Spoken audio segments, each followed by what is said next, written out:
Hello, and welcome to another episode of The End of the Search.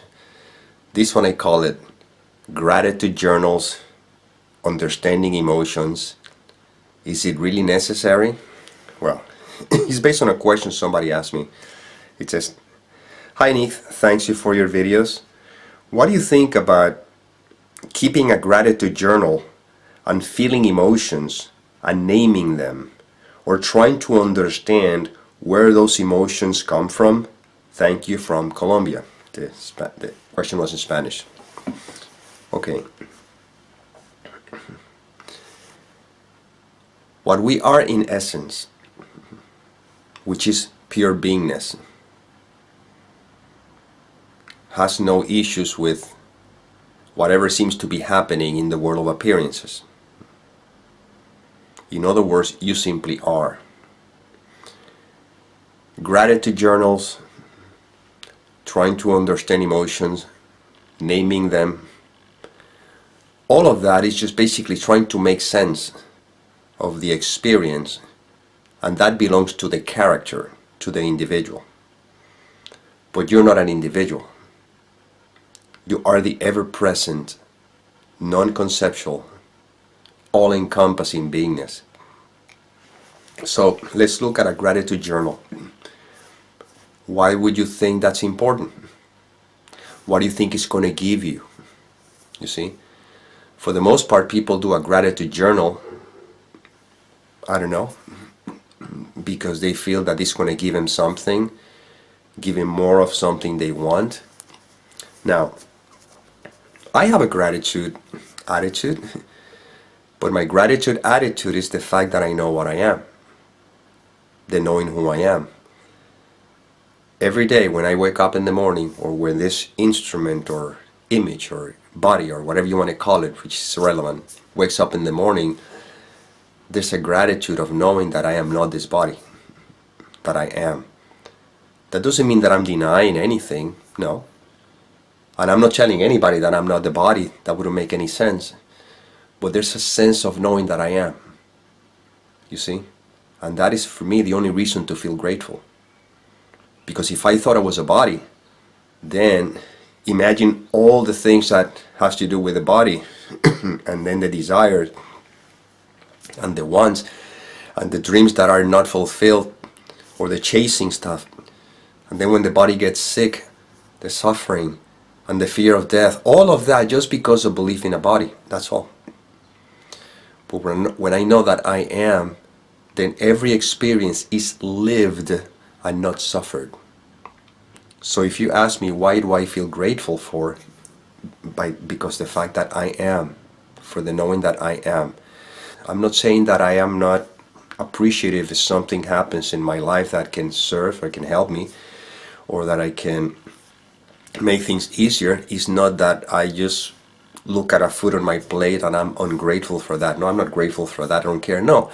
What I mean is that I am grateful for knowing what I am. And you could say that when there's this attitude of gratitude, well, everything that happens, you live it with that attitude, no matter what.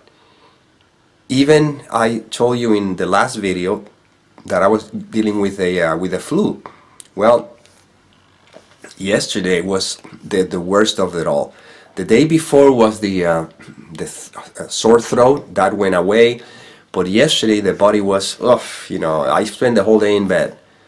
I was grateful the whole time. I wasn't grateful because I had the flu. I was grateful because that has nothing to do with who I am. You see? Therefore, the flu is just, well, another experience. And it doesn't matter what the experience may look like, I am grateful because I know that I am. So to me, that is how I handle gratitude. Now, also the person asked about emotions. How about feeling emotions and naming them, or trying to understand where those emotions come from? Well, first of all, naming an emotion keeps it there. You see, it doesn't give room for it to play and to go. You just kind of hold on to it. An emotion's a feeling. You can name it just for the sake of trying to describe something in order to, in a conversation. You go to the doctor. What are you feeling? Well, I'm feeling this and whatever. Okay? But emotions, feelings, are just movements of energy that pass through. They're contractions. That's all there is to it. I don't need to name them. I don't need to know the cause of them, because trying to find the cause of the emotion pertains to the character. What we're addressing here is that we're not the body. We're not the character. We are ever-present beingness. So therefore, an emotions appear, so be it. What does it mean? Absolutely nothing. It's just an energy field that is feel contracted, and it feels in a particular way. It's a texture.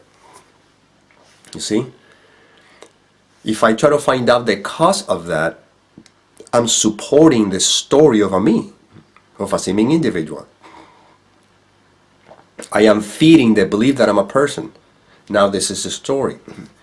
But we're dealing here with direct experience. For example, right now you can be feeling an emotion or whatever the case may be. That is the experience. The emotion is there. That's fine. Let it be. No big deal. I don't have to name it. I don't have to call it anything. Just be. You see? I don't have to try to find a cause of whatever is happening, because the mind can come up with all sorts of ideas. Oh, well, when I was 3 years old, I had a trauma or something like that. Well, is that your direct experience? Right now. You're 52, you're 53, you're 40, 30. Your direct experience is an emotion that is coming through.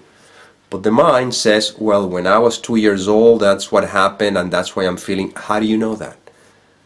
I don't know, some expert told me that. You see?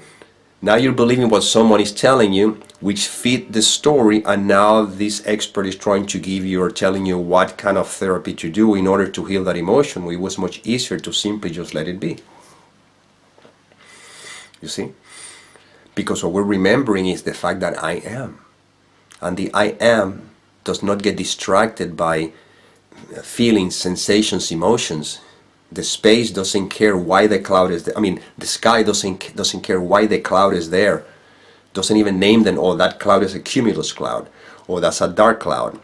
And doesn't try to figure out what causes that. No, the sky is skying. And the cloud shows up, and the cloud will disappear. Same thing with emotions. Same thing with feelings, sensations. But again, what we're pointing to here is the fact that I am. If you're trying to use this as a strategy to feel better, you're missing the mark, because you're still believing you're that person. You see? These videos are not for those who try to change the person or make sense of the person.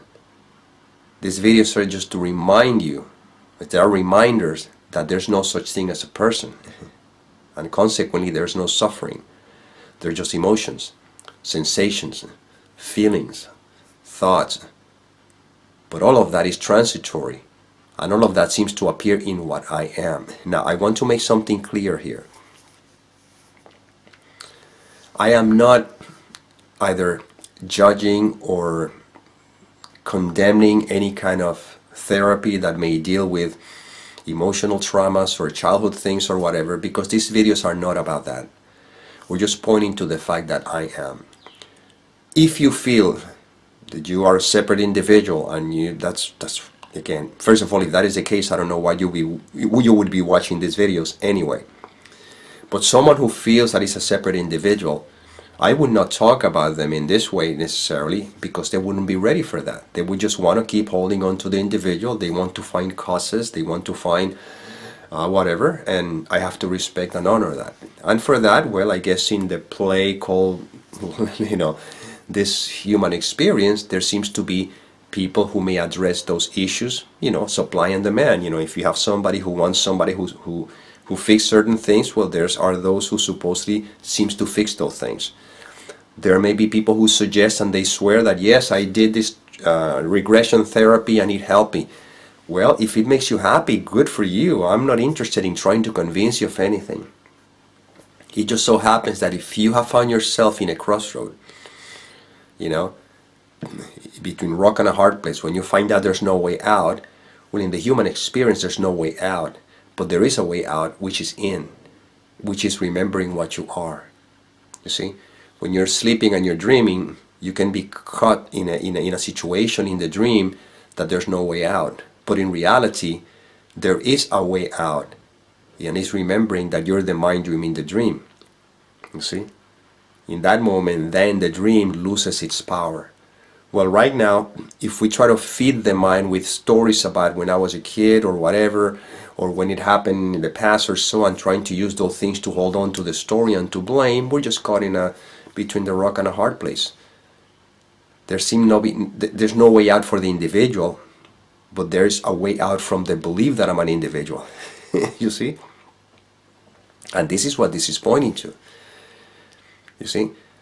That's why I always say, if you don't believe the content of the mind, which by the way, the thought, the content of the mind is the one that names the emotion and is the one that comes up with a story about the emotion. If you don't believe the thoughts, if you don't believe the content of the mind, then what remains? What remains is what is. And if there's an emotion, well, there's an emotion. If there's a feeling, a sensation, there's a feeling, a sensation. But if I don't believe the thought that is trying to translate that and give it a meaning, all that there is what is. And you notice that what is, is always changing. The thought and emotion was there and it's no longer there. It just keeps changing. Using the flu that I had a couple of days ago, well, 2 days ago, supposedly, within the story, I had a sore throat. It's gone. What does it mean? It means nothing. It's just a feeling, a sensation. I don't even have to call it sore throat. But if I were to talk to someone about it, I have to say I have a sore throat. That's all. But it was just a contraction, was a feeling, that's all. And then the day after, I had the body that feels like, lack of energy, and the body was, cotton, all that stuff. So I spent the whole day in bed, almost the whole day in bed. And somebody says, hey, you know what I usually do for the flu? I take 2 lemons and warm water. Well, you know what? I did that. Right? But I was not trying to give meaning or trying to make sense of the situation. It was just what happened. Well, today I feel much better. You see? But those emotions or those sensations or those feelings meant nothing. It is maybe the last flu that I'll ever have, or I might have some more flus coming the way. I don't know what's going to happen with this character, but the question is, who am I? You see? Who am I? Who are you? This is the investigation, because with that investigation, all the problems are solved immediately. Doesn't mean you will not feel sensations, it doesn't mean you will not have experiences, but the suffering and the story that the mind tries to create around those experiences is gone. And now you're simply living life as it unfolds.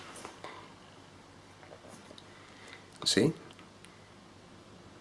And you do what you do, and say what you say, feel what you feel, but none of that means anything because you simply are. And right now, like I said again, if you don't identify with the content of the mind, with any thoughts, with any ideas that the mind tries to conjure up about what this means or whatever, just forget of all that stuff. If you don't identify with any of that, you simply see life happening. Right now, life is happening. With or without feelings, with or without sensations, with or without thoughts, life is. And you are alive. And right now, if you don't identify with the content of the mind, what remains? Don't answer. If you do answer, you went back to the mind. I'm pointing to what is. And the question that I have is, what is has any problems? Is what is has any issues? Is he complaining about pain? Is he trying to understand anything in this experience? Does it have a future? Does it have a past? No, it simply is. You see? And you are that. And well, that's the inspiration that came through. I hope it served. And as always, may peace permeate the mind so that love can be extended.